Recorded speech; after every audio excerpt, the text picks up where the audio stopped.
I started being very, very, very interested in understanding human nature. And my path to that was literature. I was a bookworm, and I was so curious that I wanted to understand everything about everybody. I got my first bachelor's in literature and linguistics. Then got my second bachelor in psychology, but this was many years after. Then after my first bachelor's, I got my master's in linguistics and literature. And then I was traveling all over the world. I was working as a spontaneous interpreter with United Nations. I worked with Red Cross, Red Crescent, and I was in about 10 years of combat zone with our military men and women, helping them in every way I could, working with the medics, and even on motorcycles delivering food and medication to the tens of men, women, and kids who were negatively impacted by war in war zones. I traveled a lot. I lived and taught in Berlin, Paris, Siena, Firenze. I've lived in London. I've lived in so many places, and I've learned from different people. That has added and enriched my cultural experience. And I was teaching literature when my students started coming to me and talking about their life experiences.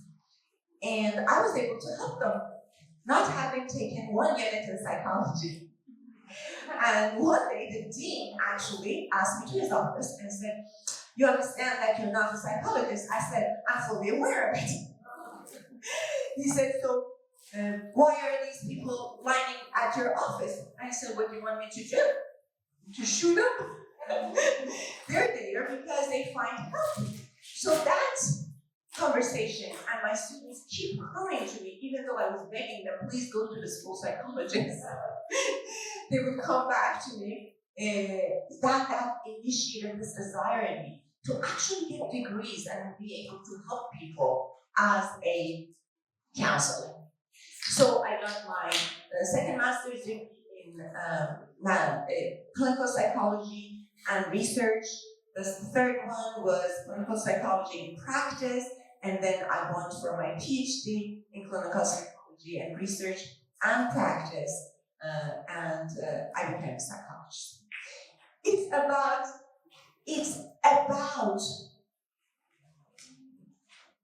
changing your perspective. That's how I got all these results. When I worked for a few decades at community mental health systems, what I found was a revolving door. A revolving door like Hotel California, that you can check out whenever you want, but you can never leave. So, I'm a drummer and I play the guitar. So, and that was hurting me because I didn't like that. And I remember years ago when I got employed by a agency, community mental health agency. I was at a one of these meetings, staff meetings, and I started talking about how we can actually get numbers up in people who leave the system and are cured and healed. When the outpatient manager looked at me and said, "You've got it wrong. We're not here for healing and recovery. People who are diagnosed with mental illness, they're not going to be cured. What we do is symptom management." And I knew I was in the wrong place. But I worked and worked and worked and got a lot of success. And what I was doing actually helped people heal, helped people change their perspective and understand that what we're talking about is not mental illness, but mental fitness. So the whole concept was changing when I was talking with my clients. It was not about, oh, there's something wrong with you. And see, if you believe that there's something wrong with you, now you're subscribing to a lifetime of taking medication. And each medication, Dr. Melody, each medication will have side effects. What are the difference between side effects and other effects of a drug? None. It's just a psychological game they're playing with you. Side effects are the effects of the medication that are not desirable, but you might get them, right? So instead of putting the mental illness idea as something real which exists inside of you, I'm not saying pain and suffering does not exist. They all exist. But if you put the source of it inside of you as an illness, what you're going to do with it? Take medication until you die, right? To symptom manage, right? Now, change that perspective and look at life as a gym. It's a gym. It's a gym for your fitness.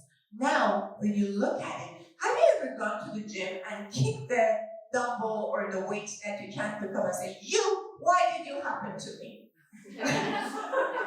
Stop it. Do we do that? Spit on it? Do we do that? No. But in life, when shit happens, when we are what we call traumatized, then the question is always, why me? Why did this happen?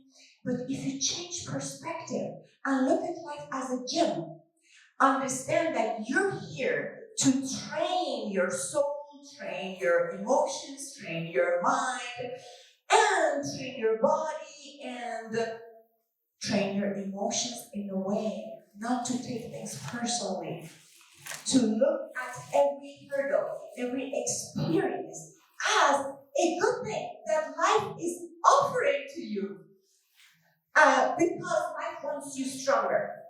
And I believe my mission in life is to help people understand that, one, if you take one drop of an ocean, do we have all the characteristics of the ocean? Chemical ingredients of ocean. Yes, we do. Is it the same amount? No. So the quantity is just one drop. But the quality, we actually possess all the qualities of the ocean. Now, if you look at ourselves as particles, drops of this ocean of creation, now you will believe that rather than believing in mental illness, you will believe that you're godlike. You have the power of manifestation. You have the power of attracting into your life whatever you set your beautiful mind on. So that change of perspective changed the lives of so many of my clients that at County of Santa Clara, they called me the miracle worker. So people would call and say, can I have an appointment with the miracle worker? And they knew that it was me. And I never accepted that I'm a miracle worker. I'm not. We can only be miracle workers for ourselves. What I was a reminder for them that they were their own miracle workers, that they can change their lives. The whole thing is for them. See, I talk with my clients and talk with my staff and talk with my friends, talk with my only daughter about the damaging impact of putting yourself in victim positioning. Talking about the hardship that happens in life as if it's a bad thing, as if it's others who did that to you. Look at, for example, you get cold. Imagine I'm out with Catherine and she has a bad cold and she's coughing. As soon as I start being afraid that, oh my God, she's going to give me that virus or bacteria, what I'm doing really with my mindset, I'm bringing down the ability of my immune system to strongly defend me and kick that virus out. So instead of saying, and if I get it, it's because I haven't prepared my immune system to be strong enough to defend me. But usually we say, oh, she gave me that cold. He's a bad cat. I'm going to fire you. So look, is victim positioning of myself. Because instead of saying that, why I'm not preparing, if I pick this up and if this is a 20-pounder and I can't, I drop it, it's not that bad dumbbell, bad weight. It's that, oh my God, I haven't trained my muscles to be down. We talked about hormetic stress. Hormetic stress is a stress that is good for you. So, if you don't know your bones, are they going to grow? No. The doc? No. There we go. We have another doctor there. So, if you don't tear muscles, will they grow? No. Thank you. So, why do we think if we expect life to be easy, expect relationships to be easy, expect not ever experience anything unpleasant or distressing in our lives, how do we expect that we become strong, resilient, go-getter heroes in our lives? And that's how I work with people. That's how I have managed to talk about life as a gym. And there is another thing that you've been lied to. You've been lied to that you are really small beings with limited powers. That you're chicken. You're not chicken. You're eagle. Open your arms. Look at your arms. And then exercise your arms. And then you're going to see that you can fly high. But as long as you believe that your poor little victim chicken that is going to be slaughtered and is trapped in this cage, what you're going to do? What does a little chickie do? Eat and do number 1 and number 2 there. And be so proud of it that they can't even move. Right? And chickies don't fly.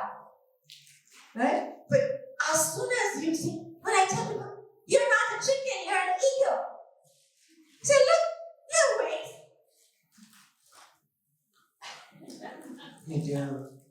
You do. But you've got to empower them. You've got to empower them so that you can fly. So if you stay away from looking at trauma as bad, you're already a winner. And if you think that the dumbbell or the weight that you have a hard time picking up is bad, mean, vicious, and meant to hurt you, look at life problems, experiences that you don't like or don't want or don't welcome to experience as bad. So one of the biggest lies that have been told to you is that trauma is bad. What works and how I was able to work with 37 people diagnosed with severe schizophrenia. 2005, 5 years, all 37 of them off medication, off social disability, back to society, in relationship, out of Section 8 housing. Wow. Thank you. And you know what? They deserve this award because they did it. And I started taking them out. We start creating, opportunities for them to exercise their spiritual muscles, their emotional muscles, dare to go out, socialize, experience otherness, experience that it's all right. Some of them to this day hear voices, but now they know that voices are reflections of whatever they've experienced in life, or are the repetition of the criticism that they've received from parents or third grade school teacher. But they don't need to actually dictate their life to them. And medication is the same thing. When you put a person on antipsychotics, if it's a lot of it, the person turns into a zombie. So they're drooling, they're not even doing anything. And when I started working with these people, most of them were telling me that they are sleeping for over 20 hours a day. Would you call that a life? Do you see? And they were getting a lot of problems as a side effect of the antipsychotics they were on. Then they were on 5 medication and up, usually 1 or 2 SSRIs, selective serotonin reuptake inhibitors, which does not make you happy, which actually keeps you numb. A benzodiazepine, which is a muscle relaxant, will turn you more like this, so you won't care. And then antipsychotics like Abilify, Zyprexa, Seroquel, which completely drains your synaptic gaps from dopamine. And most of them actually after a while will develop Parkinson's disease, which is lack of dopamine in your synaptic gaps, right? So look at this one, and most of them, because of the voices or delusions, couldn't sleep, so they were on sleep medication, like Lunesta. And this was the least number. Now go up. Yes, completely, thank you, yeah. So what happened?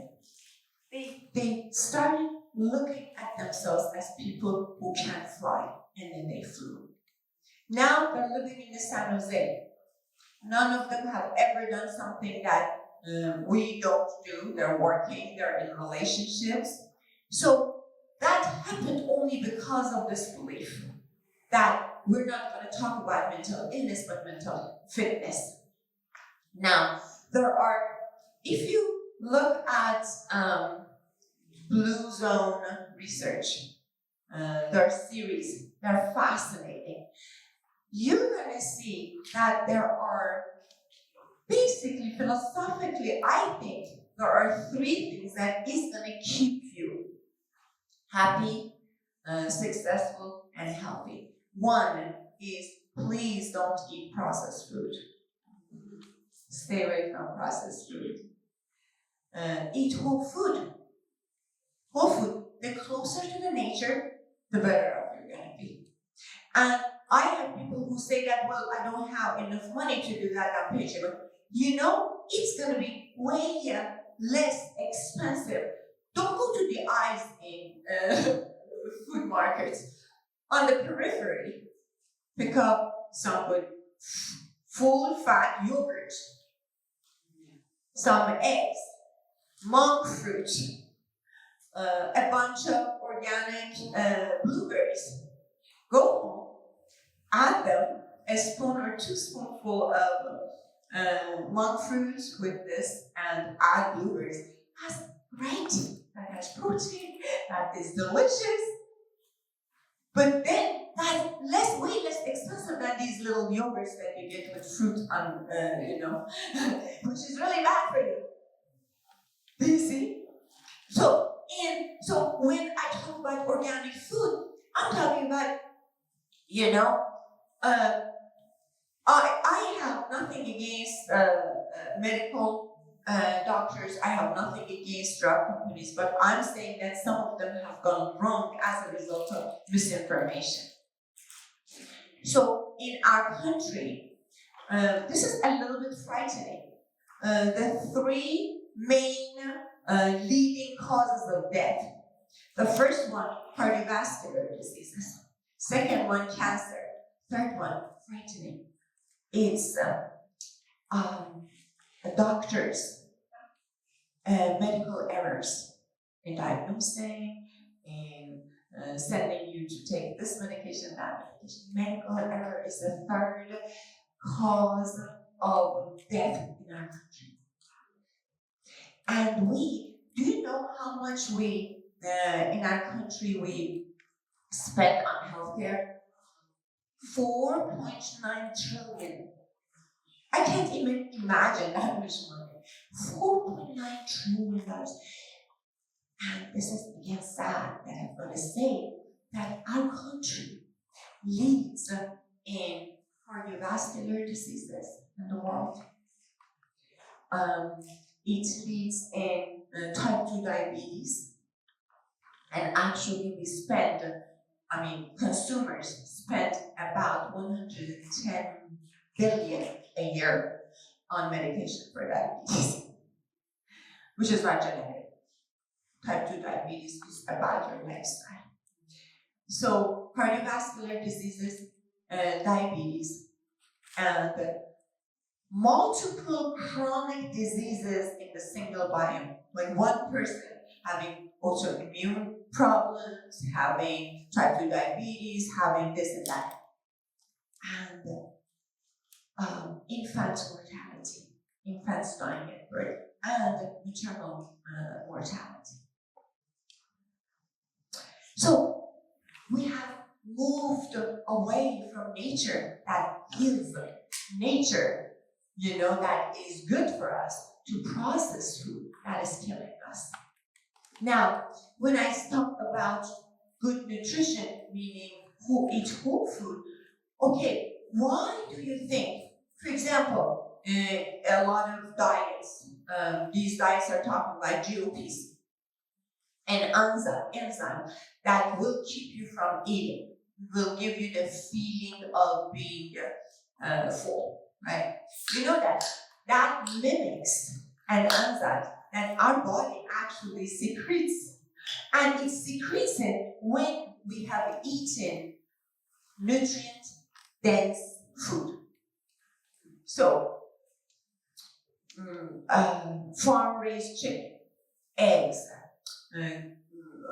farm-raised grass-fed beef, whole yogurt, all these things that are natural, they are nutrient-dense, meaning that when you eat them, like your body is going to secrete this enzyme that tells you that you're done eating. But when we eat food that is not nutrient dense, like chips, like Skittles, like all these funny things that we eat, cereal, not nutrient dense food. When you eat processed, it's all processed. When we eat them, the body doesn't register it as nutrition. It registers it as junk. Thank you. As junk. Thus, your hormone that tells you stop eating does not get secreted in your body. Do you see? So instead of putting yourself through all this pain of this and that, just if you eat nutrient-dense food, you're going to be fine. Now, it creates a lot of good signifiers for your mood. I'm talking about mental fitness, right? If you eat well, eat whole food, you're gonna feel your mood is gonna be better because you have a lot of dopamine saturation in your body. Your adrenal is gonna work wonderfully. Your thyroid is gonna work wonderfully. Your pituitary gland is gonna order all the cells to function well, and they have to say yes, right? Because it's a master gland. Now, after whole food, we're going to talk about mobility. Move your body. For God's sake, please move your body. Walk. Lift heavy weight. Even if it's a couple of minutes in a day. Even if it's, instead of using the elevator, go up and down the stairs. Simple things. Just move your body and you're going to see how much better you're going to be. In Blue Zone research, I was talking to Lisa yesterday about this. I saw that they did this amazing research and they were showing that in this part of the world, not very rich country, there are people in their 117, 120-year-old, but they're living happy lives, and they thought that what is it that they eat? They thought regular things, it's nothing, but it's whole food, right? But then they calculated that their health and longevity and life expectancy is directly proportional to the slopes that they're moving up and down on a daily basis. So in the morning they get up, they go up that hill to the flea market to pick up veggies and chicken, and come back, make food, and then go up that hill, up to the church, and have some socializing with people they love. They relate to some faith, some belief, and they come back. But the slope, right? And by the way, our country, again, unfortunately, ranks, I believe it was 2023, last statistics that I read, we rank 66 in the world on life expectancy. 66 is lower, it's below the countries and even tribes that don't have access to clean water. What's going on with us? And the last thing that is going to help you live long, be happy, be healthy, and be active is having a sense of communities, having a sense of purpose. We have been pushed in isolated islands in our country. It's all about self-preservation. It's all about me. We're forgetting that. Have you ever seen one finger says, well, what about me? You're just doing this to these? Have you ever seen, if I want to pick up this water, this handle? We don't do that. Why? Because this hand is not stupid. Recognizes that both hands are attached to this body and work as a whole. Look around. Please do look around. Look how many different faces. Tall, short, this color, that color, but all beautiful. And we are all particles of this ocean. We are all one. Interconnectivity of human beings has been forgotten because competition has been put forward. I'm going to be here down. So this hand is killing this hand. This hand actually is putting this hand down, and this one is stomping on it. Freaking, like, are you crazy? Yes. As soon as you forget that you are particles, that we are all connected, we are all one body, you're forgetting that. And you're going to do that. You're going to pull the other one back so that you're one. Okay? So, eat whole food. Keep your body moving. And have sense of purpose. Have sense of community. And I promise, as a country, as a nation, we're going to be great. We can. Every nation, if we go with that, we're going to be great. We can. You have all the ingredients. Our nation is beautiful, amazing, caring, smart, competent. Don't forget we're one. So, simple things you can do. Simple things on a daily basis. You know how sauna is good? How walking bare feet and feeling the surface of earth is good for you? Actually, a lot of researchers believe that it will alkalize your body. All the bad things, including cancer, happen in acidic environment. Right? Simple things. So, to finish this, I'm going to talk about how I changed the way I talk about trauma as bad. Instead, talking about trauma as a good thing. That when it happens, it's a gift for you. And we talk about PTG, post-traumatic growth, rather than PTSD. And that's why I worked with 109 veterans in the last 2 years.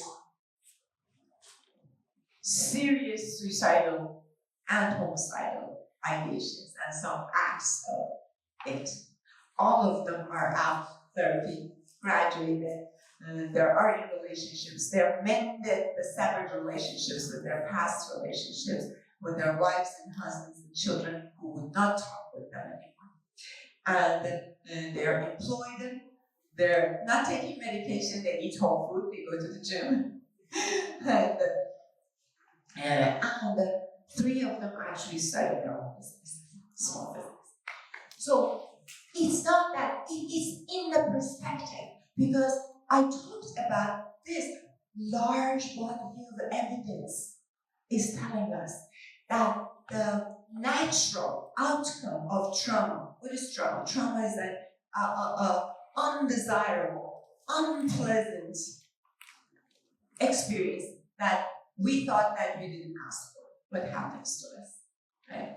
So the natural outcome of traumatic experiences is growth. Over 70% of people going through traumatic events, they come out with growth, with PTG. And how does it translate into our lives after going trauma? When you look at it, not as a result of why me, why this happened to me, or for me, rather than thinking that this was a gift from the universe. If I'm your trainer and I say, hey, kid, can you do like 20 of these? It's good for you. She doesn't say, oh, fucking bitch. Or throw that away at me. And why are you giving me this? This is too much. Or she said, oh my God, she likes me. Look at her beautiful muscle. So we go back to the same idea. If you don't load a bone, it's not going to grow. If you don't tear a muscle, it's not going to grow. If you don't go through hardship and difficulty in life, you emotionally, spiritually, intellectually are not going to grow. Now, what are some of the expressions of PTG? People who have gone through trauma and developed PTG, who is over 70% just naturally. Then the rest of them is going without treatment, just not telling them that this was bad. The society says trauma is bad. I'm so sorry you went through it. If you change that mentality, 6 to 16 months not treated, you're going to be okay. Only 5% might need a person like me who would help them change perspective. How does it express itself, PTG, post-traumatic growth? 1, a greater sense of self. You're going to be more confident. You're going to be more resilient. You're going to actually have a greater sense of identity. I believe, this is my personal belief, that what defines a person is what that person is willing to die for. But that's my personal belief. So people will define themselves in different ways. 2, they're going to have better relationships. If they are in a bad relationship, they're going to have a good sense of protecting themselves and get out of that danger zone. They're going to be able to mend relationships that have been severed. And the third way of expression of PTG is a greater sense of meaning to life. Why are we here? What are we doing in here? And do we want to be sheep? Do we want to be chickies? Do we want to be high-flying eagles, flying high, being able to experience life and welcoming whatever life puts in front of you, and welcome it and be more grateful if it's difficult? Because life knows you can do it. You can take it, and life wants to build you. I am here to answer any questions you might have. Thank you for listening.